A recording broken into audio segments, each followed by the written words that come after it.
Thank you so much. Thank you, Jada, for the introduction, and good morning, everyone. As Jada said, Iran Human Rights has been working to create awareness about situation in Iran with focus on the issue of the death penalty, and our aim is to abolish it. But we also, before I start, I would like to just shortly introduce a gentleman here, Mr. Tayfur Salimi, who until a few months ago was on, we have somewhere on our website, it's called Death Row. I don't know if you can see it. He was on a death row, a protester from the Women Life Freedom Movement, and he had been tortured to confess and sentenced to death. But luckily, his sentence was overturned, but normally these sentences are repeated again. But he managed to escape. So we are very glad to have you here.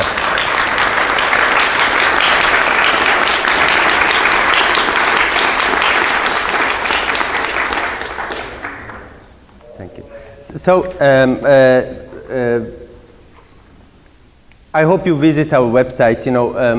You will see that on top of the website IHRNGO.net, there is an execution counter, and I'm very sorry for that. But these numbers change every day, and as you probably all of you know, death penalty is an instrument for political oppression. So the numbers in Iran, if you see with the trends, they increase with the increase in the protests. When the authorities, they feel that they are threatened from domestic protests, the number of executions increase. Like last year, according to our information, we had 1,639 at least executions. And that's the highest number in the last 3 decades. But roughly about 50% of all executions are for drug offenses.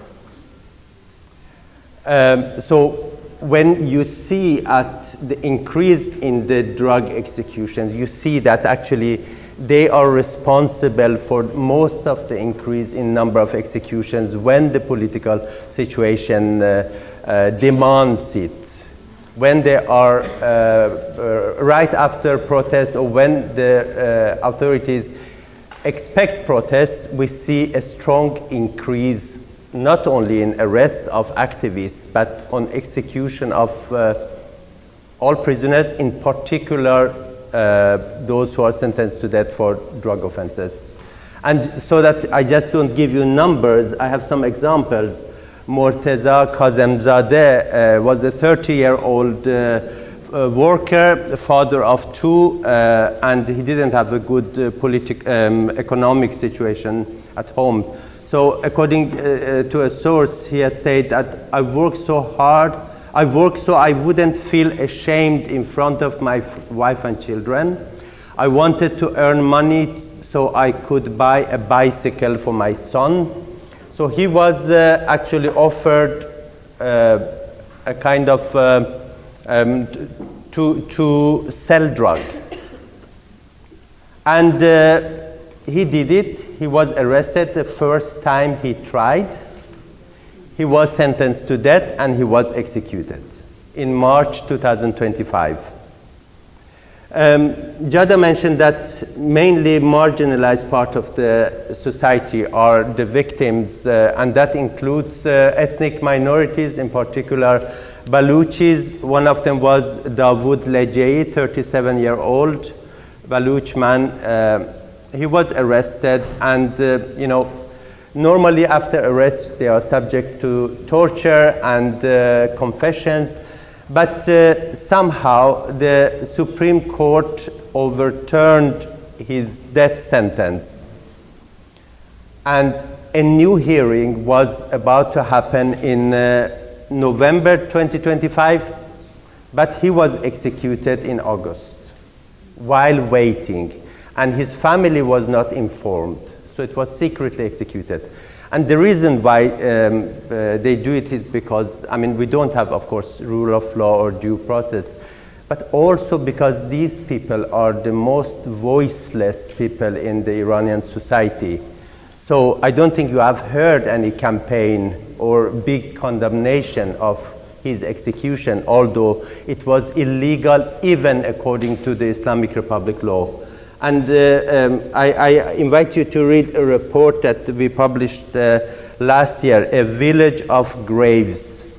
This is about executions for drug offenses in the last 15 years, but one part of the research is from a small village, Chakhair. I don't know if you can see it, but this is a satellite view of the village. Roughly 400 inhabitants. In the last 15 years, at least 70 have been executed from those villages. Many members of the same family. And according to our information, 100 are on death row. Basically, it's a cycle that members of families are arrested, executed, and this is, of course, poverty plays an important role. What I said about I mean, how do we know that the aim of the executions is to create fear is that Iranian authorities have repeatedly admitted that death penalty doesn't deter drug crimes. But why are they doing this? Some years ago, we did a research looking at timing of the executions and political events. And what we could see is that despite the fact that most of those executed are sentenced to death for non-political charges like drug offenses, but the peaks appear when the authorities expect protests or right after the protests. And the lowest numbers are before the presidential elections, when they want to encourage people to go and vote, and when the international journalists are inside Iran. So just to finish, I think we will come back. I would say that, I mean, the reason why drug offenders are the ones that are targeted also for political oppression is because they are the low-cost victims of this policy. You probably have heard a lot of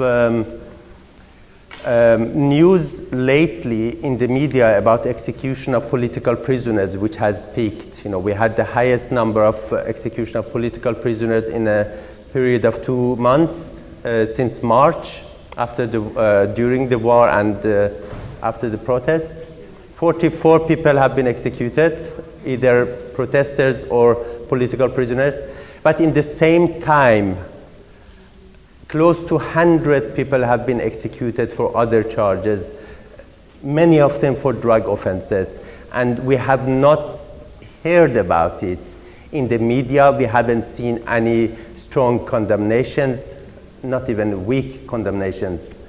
And it's because they are among the most marginalized people in the society, but at the same time, the war on drugs legitimizes these executions. Iranian authorities very often say, you know, in defense of themselves, they say that this is part of the international war against drugs, and Iran is on the transition route, so we have to fight the drugs, and that's how we do it. But we all know, and they know, that death penalty never deters. So the cooperation between the UNODC and Islamic Republic has been used to legitimize these executions, but this cooperation can also be used in a positive way, as they did in 2017. There were a huge number of, between 2010 and 2017, roughly more than one person was executed for drug offenses every day in those years. But because of the increasing pressure, increasing attention on the issue of drug executions, pressure, I would say pressure on the UNODC, which again led to pressure on the Islamic Republic. None of the European countries who were funding UNODC projects in Iran were willing to continue to do so because of the high number of executions. And that's why Islamic Republic had to make a reform in the law, which led to a, I would say, very significant decline in the number of executions. From an average of 400 every year, went down to an average of 26 every year.